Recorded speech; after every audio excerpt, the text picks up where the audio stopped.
Diego Genud, buen día, bienvenido, ¿cómo estás? Mati, querido, buen día. ¿Qué tal, amigo? ¿Todo bien? Bien.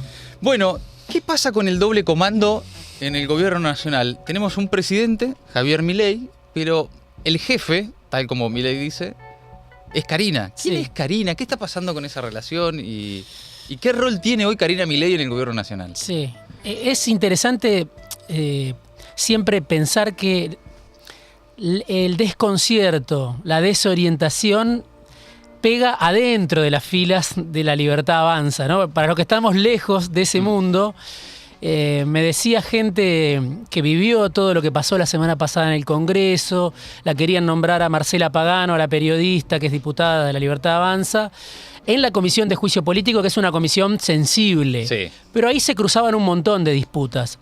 Karina Milei desde Miami, a través de su brazo político, que es el menemismo residual, el menemismo de Milei. Los Menem. Los Menem, un tipo con mucha experiencia que se llama Lule Menem, que actuó durante la década del 90 y hoy está en la Casa Rosada junto a Karina Milei, es el jefe de Martín Menem, el presidente de la Cámara de Diputados que todos conocemos. La cadena de mando es Karina Milei, Lule Menem, Martín Menem. Desde Miami, pasando por Lule Menem, los llamados para que Martín Menem frustrara el nombramiento de Marcela Pagano, algo que no pudo hacer al frente de la Comisión de Juicio Político, que es una comisión, insisto, muy sensible, ¿no? Porque ahí se puede definir el futuro de Milei si las cosas no salen como Milei quiere.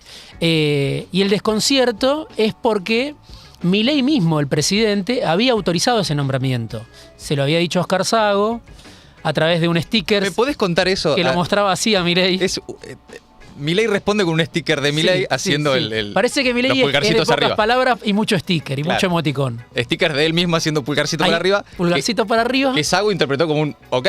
Sí, no solo que lo interpretó, sino que se lo mostró a todo el mundo, a ese sticker diciendo, mirá, porque nadie sabe quién manda. Claro.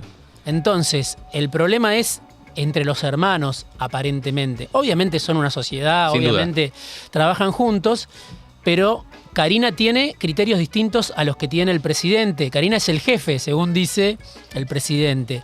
Y en este caso lo fue, porque operó para desautorizar a Sago. Oscar Sago es un desconocido por ahí para la mayoría de la sociedad, pero era el jefe de la bancada de Milei y se tuvo que ir. No pudieron dar marcha atrás hasta hoy con el nombramiento de Pagano. El jueves hay otra reunión en la Comisión de Juicio Político. Porque el nombramiento de Pagano lo firmó Germán Martínez, lo firmó Cecilia Moró, lo firmó Paula Oliveto, lo firmó... La reunión de conformación de autoridades se llevó a cabo. Exacto. No la pudo impedir Martín Menem. Pero está el dato ahí. Sí. Es que Karina Milei tiene criterio propio, de muchísima influencia sobre su hermano, el presidente, pero además interviene directamente en cuestiones políticas, en este caso en la conformación de una comisión en el Congreso y luego en la jefatura del bloque. Claro, hay que entender, tratar de entender, no es fácil, lo que es este gobierno. Entonces, Milei es alguien al que no le interesa la política. Ese fue su capital, que mucha gente lo vio como alguien no contaminado por la política. Bueno, se desentiende de la política. Ahora, armó un partido político, es el presidente de la nación, tiene diputados que le responden. Esos diputados le piden autorización a él. Muchos tienen vínculo con él, como el caso de Pagano, que lo conoció en América. Entonces, le piden aprobación para avanzar en determinado sentido y después viene el veto del jefe, que es su hermana, que es la que se ocupa de la política. Por lo menos eso es lo que se desprende de lo que pasó la semana pasada. La política no es terreno de Milei. Milei puede llegar a estar preocupado por la economía, por bajar la inflación, por reunirse con Elon Musk. Claro. No mucho más que eso. Y Karina sí. Lejos de ser lo que muchos suponían, que era una especie de contención espiritual, anímica, la hermana interviene políticamente y se encarga de la rosca. Karina Milei, desde los debates presidenciales, comenzó a construir relaciones con sectores del peronismo. En esos debates, detrás de escena, relaciones que hasta hoy pesan. ¿Para qué? Bueno, para tener una interlocución. Muchos, no digo muchos, pero hay dirigentes importantes de lo que fue el Frente de Todos que hablan con Karina Milei. Evidentemente ella se ocupa de la política. El problema es que desautoriza a su hermano. Claro. Y el hermano, el presidente, en un momento dijo esa frase que yo ahí menciono en la nota Sí. de la política online, doble comando, dijo, el espacio soy yo, porque él mismo se dio cuenta que la hermana lo estaba horadando, lo estaba taladrando y lo estaba dejando, bueno, como un empleado prácticamente, por lo menos en esa jugada. Claro, uno puede decir para el gran público, quién sabe quién es Karina Milei, Es muy que pocos la conocen. Realmente es una pregunta. ¿Quién es Karina Milei? ¿No? Hoy una persona, evidentemente, con tanto poder político, el propio presidente dice que es el jefe, Sí. una influencia notable sobre el presidente de la nación, con ahora, evidentemente, ya a cielo abierto, intervenciones en cuestiones de la rosca política. Sin embargo, no sabemos nada de Sí. ella, o muy poco. Sabemos muy poco. Te digo lo que me dijo uno de estos dirigentes del peronismo, que habla con todos los sectores del peronismo. Aporta el sentido común al lado de Milei, ¿no? Por lo menos para este dirigente con mucha experiencia y con un rol decisivo en lo que fue el armado del Frente de Todos. Y después, ¿quién es Karina Milei? Alguien que aborrece a Macri. También hay que decirlo, ¿no? No lo quiere a Macri, no quiere que Macri se quede con la mitad del gobierno. Esta operación de autopromoción que hizo Macri desde que asumió Milei, de que venía el takeover del macrismo y que el macrismo se iba a quedar con la mitad del gabinete, que la crisis iba a devorar a Milei. Todavía no llegó, no quiere decir que no llegue, pero la que le puso un freno a eso y a toda incidencia es Karina Milei. Vos hablás con lo que era la bancada de La Libertad Avanza hasta la semana pasada, con la gente de Oscar Sago, y te dicen, bueno, ¿con quién quiere ella construir política si no es con Macri? Porque el propio presidente, por ejemplo, a Cristian Ritondo, un macrista de muchos años, lo recibe todo el tiempo, se reúne con él. Ritondo era el candidato a ser el presidente de la Cámara de Diputados. Eso no pudo ser y fue Martín Menem, es decir, fue Karina Milei la que le dijo a Ritondo que no. Entonces hay señales contradictorias. Digo, Milei aparece, el presidente, más proclive al acuerdo con Macri, dice que sería el cauce natural, una alianza del PRO con La Libertad Avanza, pero Karina Milei los taladra a todos los que tienen olor a Macri. No permite que nadie que tenga olor a Macri se acerque al presidente. Y los tres macristas importantes del gabinete, Patricia Bullrich está peleada, obviamente con Macri, muy peleada. Sturzenegger y Caputo vinieron por su cuenta. Eso es lo que al menos cuentan en el gobierno. Entonces ahí hay una disputa. El problema es con quién reemplazás esa alianza, porque el gobierno no junta palo, no tiene los votos, no tiene consenso. Y evidentemente una figura que ya ha demostrado Karina Milei, que si te le cruzás en su camino, killer, ¿no? Pues Bueno, lo dijo Villarruel. Ya hay varias víctimas. Lo dijo Villarruel, Sí. pobre jamoncito. Pobre jamoncito. Sí. Villarruel lo dijo, ella es brava, yo soy brava. Claro. Es difícil. Y bueno, por eso alguien me decía, es el Karina Menemismo, ¿no? ¿Por qué? Por esto de Martín Menem, de Lule Menem. Claro, no es el viejo menemismo que tenía el consenso para dar vuelta a la Argentina como lo dio, ¿no? Que tenía el apoyo de los sindicatos, que tenía el apoyo de parte del peronismo, que hizo el Pacto de Olivos. Esto es todo muy amateur. Es muy curioso en la historia política reciente alguien con tanto poder político y que no conozcamos cómo suena su voz, salvo por una intervención mínima cuando lo presentó a Milei en la noche del triunfo, que no sepamos sobre su pensamiento político. Lo que sabemos es su antecedente como repostero, vendía tortas en Instagram, o una cuestión medio también energética de conectar mundos, no tengo muy en claro qué significa eso, pero no la conocemos.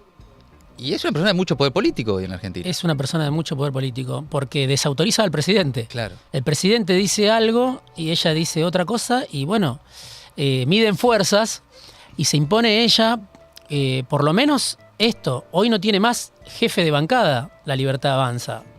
Fue desplazado, apareció otro nuevo jefe, Gabriel Bonoloni, un empresario, bueno, pero digo, Oscar Sago, que era el que hasta hace poco veíamos en los medios, está afuera.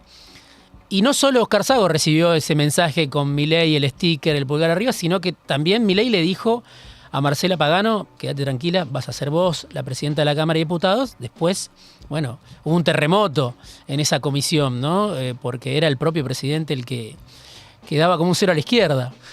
Milei la presenta a su hermana como el jefe, esto ya lo sabemos, lo ha dicho en más de una oportunidad, y fue ahora a Miami a reunirse con Elon Musk, ¿no? Esa reunión que para Milei verdaderamente desde lo simbólico muy importante, para los libertarios era como llegar a la meca del libre mercado y demás. Y también a Elon Musk le presenta a Karina Milei como el jefe. Escuchate un momento. Ahí la foto de los pulgares. El saludo.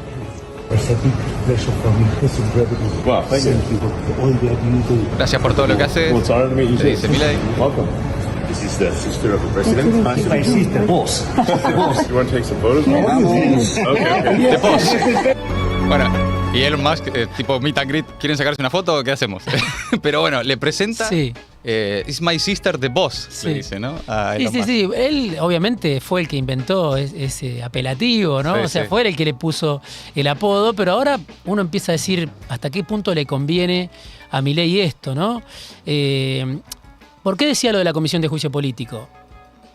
Karina Milei evidentemente está más preocupada que su hermano porque pueda ser desplazado por un juicio político. No creo que sea solamente un problema personal con Pagano. Lo querían poner ahí a Berti Venegas Lynch en esa comisión. Bueno, es una comisión muy sensible. Después hay otra cosa, que es el Ejecutivo operando sobre el Parlamento, o sea, la Casa Rosada. Claro. Operando sobre el Parlamento, que si lo hubiera hecho el peronismo, hubiera habido denuncias de todo tipo, de incidencia, de atropello, de golpe del Poder Ejecutivo sobre el Congreso. Bueno, en este caso no vuela una mosca porque lo hace el gobierno de Milei, ¿no? Diego, quiero hablar de algo también que me llamó mucho la atención de tu nota, que es las dudas que empieza a despertar el comportamiento público de algunos dirigentes de La Libertad Avanza en los otros jefes. Sí. De la criatura, ¿no? ¿Qué pasa ahí? ¿Qué está pasando? Y hay preocupación porque se lo ve a Milei muchas veces como no bien enfocado en los problemas, ¿no? Entonces, si uno mira la cuenta de Twitter del presidente, la cuenta de la Casa Rosada, si uno mira las cuentas de los libertarios, bueno, hay un vamos ganando permanente, una euforia permanente. La batalla cultural. Exacto, pero si uno mira algunos otros números, empieza a haber preocupación. Ahora, este viaje de Caputo al fondo es un viaje desesperado prácticamente. A ver que el fondo le tire un salvataje, aunque sea 5.000 millones de dólares, algo. Hay que ver si lo consigue. Hasta ahora no consiguió nada. Entonces, eso genera preocupación, porque tenés una inflación que está bajando, pero con el dólar planchado y con las tarifas que las pateaste. En algún sentido uno puede decir, bueno, hay un olor a peronismo, hay un olor a populismo. Sí, a dólar planchado. Dólar planchado, atraso cambiario, que algunos dicen empieza a haber, y eso es un problema con el campo. Y las tarifas que las postergaste. Entonces, cuando pegue las tarifas, cuando sueltes el dólar, ¿cómo va a ser Milei para salir del cepo que es supuestamente, o del control de cambios que es su objetivo? Entonces, tanto la inflación como la falta de dólares siguen siendo problemas centrales. Eso lo ve el Poder Económico, eso lo ve el Fondo Monetario Internacional. Y claro, aparece un Paolo Roca, jefe de Techin, un tipo muy importante, muy comprometido aparte con esta gestión. Con varios funcionarios. Con varios funcionarios, como nunca en la historia de los que conocen la organización Techin, estuvo Techin tan comprometido con un gobierno. El área de trabajo, sin dudas. El área de energía. Energía, YPF. Y la presidencia de YPF con Horacio Marín. O sea, lugares claves donde Roca le aportó cuadros históricos de Techin al gobierno de Milei. Entonces está comprometido. Hace 10 días estuvo en Houston diciendo, vamos bien, también Paolo Roca. Pero alguien que estuvo con él hace una semana me decía, me transmitía el ruego de Paolo Roca en privado. Sí. Que decía, déjenme ser optimista, ¿no? Una súplica de Paolo Roca. Porque claro, no decía, hay elementos concretos para ser optimista. No, sino casi como una creencia. Bueno, hay que apostar a esto. Y juega mucho Paolo Roca. Los que conocen ese mundo, el mundo del poder, te dicen, bueno, acá Techin, hay un quiebre en la historia de Techin, de decir, me involucro. Una cosa es sacar beneficios de los gobiernos que pasan.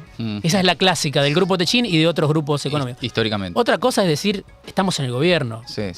como está hoy Paolo Roca, y también él no está tan seguro de que las cosas estén yendo bien. Y el otro es Cavallo. Hay que escuchar lo que dice Cavallo, que además tiene una hija que es embajadora en la OEA, no es que es un espectador simplemente. Claro. Está también involucrado. Y que es un poco el padre y la criatura de todos estos, ¿no? Sí.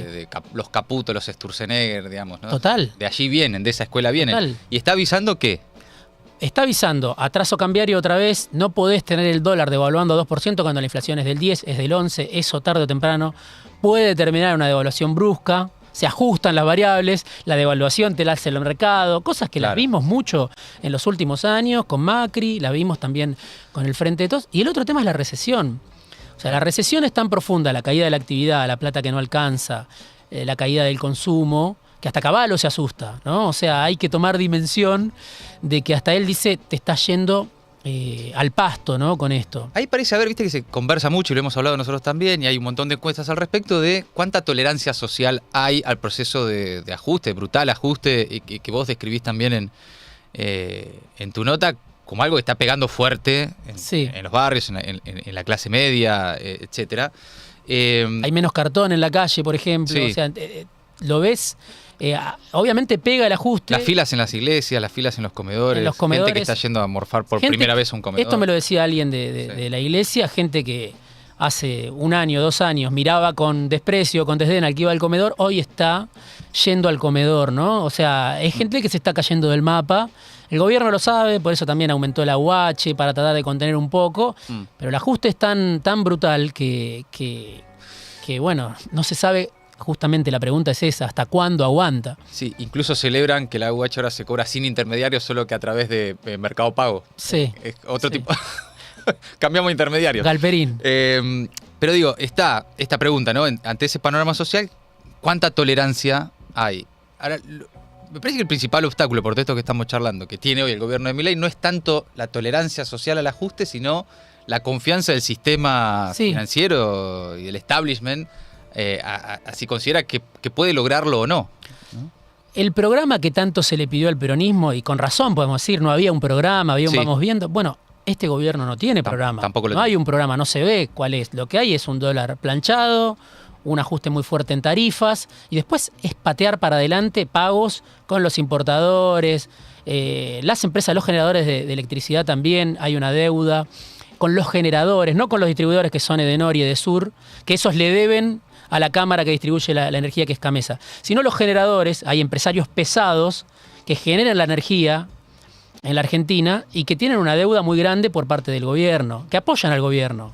Digo, Marcelo Mindrin es uno, ¿no? El dueño de Pampa Energía, el que hizo el gasoducto Néstor Kirchner con Paolo Roca. Bueno, hay una deuda grande también con ese sector. Entonces, todo parece escrito en el agua, ¿no? Entonces, hay dudas y hasta que no aparezca un programa, el programa lo tiene que armar el fondo, lo va a armar Milei. Bueno, todo eso... Salió Melconian en las últimas horas a decir exactamente, no hay un programa y el ajuste va a ser durísimo. Sí. Y bueno, y lo que hablábamos... Cuando hablan Melconian, cuando hablan Cavallo, etcétera... Hablan los dueños. Hablan los dueños. Hablan los dueños, sí. Y esas son las dudas que tienen los dueños, ¿no? El sector financiero, digo, incluso los ganadores, que dicen, está bien, ahora junto todo lo que puedo, pero ¿cuánto me va a durar esto? Y esa me parece que es un poco la pregunta, con un presidente que de repente, bueno, hace un viaje como el que hizo, va a Miami, se encuentra con la comunidad, con el ala ortodoxa de la comunidad judía, lo ve a Elon Musk, pero ¿qué está haciendo? Medio como en la suya, una experiencia más personal que... En ese rol de estrella, ¿no? Por último, pues tiene que ver también con esto, ¿no? De la jefatura de Karina hacia los límites que el sistema observa en el camino de Milei. Viaje de Caputo a Washington casi desesperadamente a tratar de cumplir con la única promesa de un tipo como Caputo, que es yo consigo guita. Sí. Y que por ahora no está consiguiendo ninguna. ¿Qué ves en ese viaje? Veo lo mismo que vos, veo un gesto desesperado. Georgieva, la titular del fondo, puede hacer declaraciones de buenas intenciones, pero sabemos que después el fondo tiene un staff, tiene un consejo que toma las decisiones, tiene países que toman las decisiones, entonces no es Georgieva la que decide. Claro. Ahí decide Estados Unidos. En este momento tiene algunos problemitas. Sí, está con unos temas. Como para pensar en Argentina. Y bueno, hay que ver, vienen muchos funcionarios del Tesoro de Estados Unidos también a la Argentina, y yo creo que ven lo mismo porque cuando vienen acá se juntan con Melconian, se juntan con Cavallo. También los escuchan a ellos. Sí, Sí, y sí. entonces se llevan lo mismo. Entonces me parece difícil que Argentina, con la historia reciente que tiene, sobre todo con la mega deuda que tomó Macri, y no cumplió con nada de lo que el propio Macri se había comprometido a hacer, consiga hoy fondos frescos, que es más deuda, ¿no? Pero bueno, que sería aire para el gobierno. Por ahí lo consigue el Messi de las finanzas, pero hoy por hoy lo que vemos es que con este dólar atrasado hay dudas sobre la cosecha. El campo, el agronegocio, otro sector que uno dice está con Milei, ¿va a regalar No, o, sí. o va a acumular en silos? Los lo que tiene? agroexportadores, si ven que el dólar está atrasado, no exportan. Bueno, Acumulan en parece silos. que ese es el y mapa. Y todo eso va llevando a... Faltan dólares, siguen faltando, y las reservas que aumentaste son Claro. porque no le estás pagando a los importadores. Como no les pagaba al Frente de Todos, bueno, ahora les estás prometiendo un bono en dólares, el Bopreal. Un equilibrio muy artificial, entonces, parece, por ahora, desde lo Sí, financiero. es como decir no le pago a nadie, pero sos deudor. O Claro. sea, no es que no le pago a nadie y resolviste tus cuentas con la famosa metáfora de los liberales de es como en tu casa. Bueno, sí, está bien, es como en tu casa, pero si vos en tu casa no le pagás a nadie, pero no resolvés la deuda que tenés con los demás, bueno, Sí. alguien te la va a poner un día, ¿no? Sí. Entonces, me parece que Milei está en ese punto y Caputo está en ese punto sobre todo. Hay que ver esa relación. ¿Cuánto puede durar si Caputo, que tiene como arte el conseguir guita, el conseguir endeudamiento, no consigue un mango, digamos, hasta cuándo Milei lo puede sostener? Karina ahí no interviene, ¿no? Es como esa parte es... Esa parte da la sensación que no interviene, pero ahí Claro. está Sturzenegger, que todo el tiempo le está tirando a Caputo. Sí, sí. Hay mucha, Es como mucha un interna. plateísta que putea. Hay mucha interna en Sí. el gobierno, ¿no? Hay una falta de conducción, se nota. Claro. Milei se desentiende de eso, pero no está ordenada esa tropa. El desconcierto, por eso digo, volviendo al comienzo,